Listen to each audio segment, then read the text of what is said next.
네, 안녕하세요. 약드라브의 칼로리입니다. 여러분들 HDL, LDL 이런 수치 들어보셨죠? 콜레스테롤 대사에 굉장히 중요한 기능을 수행하고 있어서 HDL이 높으면 좋다, LDL 수치가 높으면은 고지혈증이다, 이런 얘기들을 많이 합니다. 그래서 최근 TV를 보다 보니까 이 HDL 수치를 높이는 게 굉장히 건강상에 좋다, 이롭다, 건강한 삶을 위해서 굉장히 중요하다라는 홍보 영상이었는데, 보다 보니까 자 그러면 그래 HDL이 중요한 거는 알겠는데 그럼 어떻게 해야지 되는지에 대한 솔루션이 전혀 없더라고요. 사실 이 HDL을 막 높이는 그런 약이 별도로 있는 것도 아니고요, 그런 보충제가 따로 있는 것도 아니고 특허가 나와 있는 기능성 인정돼 있는 그런 제품은 사실 없습니다. 단지 어떤 한 식품만 주구장창 먹는다고 HDL 수치가 막 올라가거나 하지도 않고요. 굉장히 이 생활 어떤 습관이나 식습관을 전체적으로 좀 관리를 해야지만 되는 측면이 좀 있긴 합니다만, 그래도 조금 도움이 될 만한 음식들을 좀 소개해 드릴까 합니다.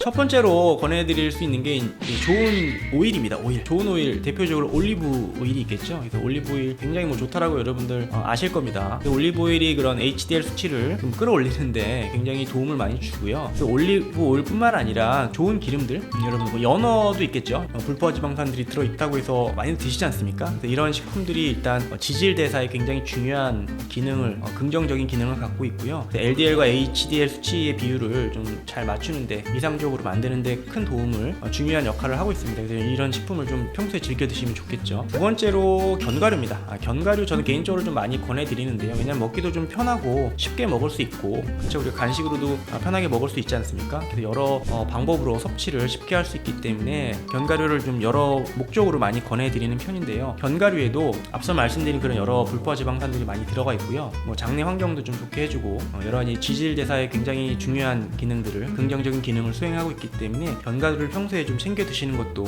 HDL 수치를 좀 끌어올리는데 좀 도움이 될 수 있을 거라고 생각을 합니다. 마지막으로는 통곡류입니다. 쌀밥 우리가 많이 먹습니다, 그렇죠? 어딜 가나 식당에서도 쌀밥 위주로 많이 나오고요, 집에서도 쌀밥을 많이 먹는 건 사실입니다. 아무래도 도정을 했기 때문에 단맛도 많고 입에서 이제 그런 어떤 이물감도 적고 많이 선호하게 되는데, 쌀밥은 어떻게 보면 가공식품이라고 볼 수도 있는데, 그거보다는 여러 잡곡, 껍질이 그대로 남아있는 여러 잡곡류, 통곡류들을 우리가 자주 즐겨 드신다면은 이 또한 HDL 수치를 좀 끌어올릴 수 있는, 전반적인 그런 여러 가지 콜레스테롤이나 이런 중성지방이나 이런 대사들을 원활하게 잘 할 수 있게 도움을 줄 수 있는 식품들입니다.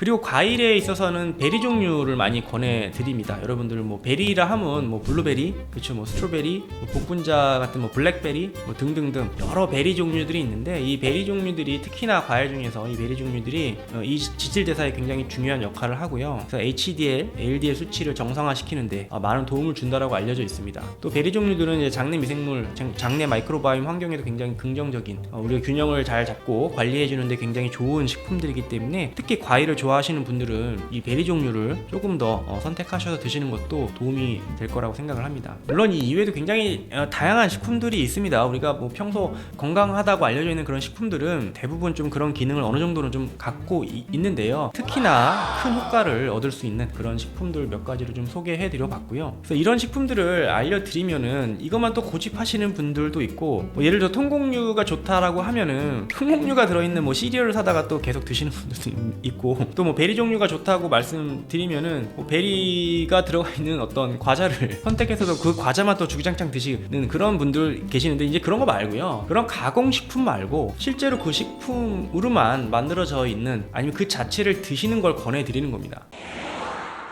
그래서 HDL 수치가 우리 건강에 굉장히 중요하다. 여러 가지 지질 대사, 콜레스테롤 관리, 중성지방 관리에도 굉장히 중요하지만은 뿐만 아니라 전체적인 어떤 건강상에, 우리가 건강하게 오래 사는데 굉장히 중요한 어떤 지표다라고 많이 홍보를 하는데, 그럼 이 HDL을 어떻게 올릴 수 있는지에 대한 해답, 솔루션은 잘 제공되고 있지 않은 것 같아서 오늘은 좀 이를 좀 잘 관리해 줄 수 있는, 좀 올릴 수 있는 식품을 좀 몇 가지 소개해 드리는 시간을 가져봤습니다. 그래서 부디 여러분들 식습관에 좀 많이 신경을 쓰실 필요가 있는데, 이런 식품들을 평소에 있는 그대로, 식품 있는 그대로 좀 즐겨 드신다면은 HDL 수치를 끌어올리면서 훨씬 더 건강한 삶을 좀 사시는 데 도움이 될 거라고 생각을 합니다. 감사합니다.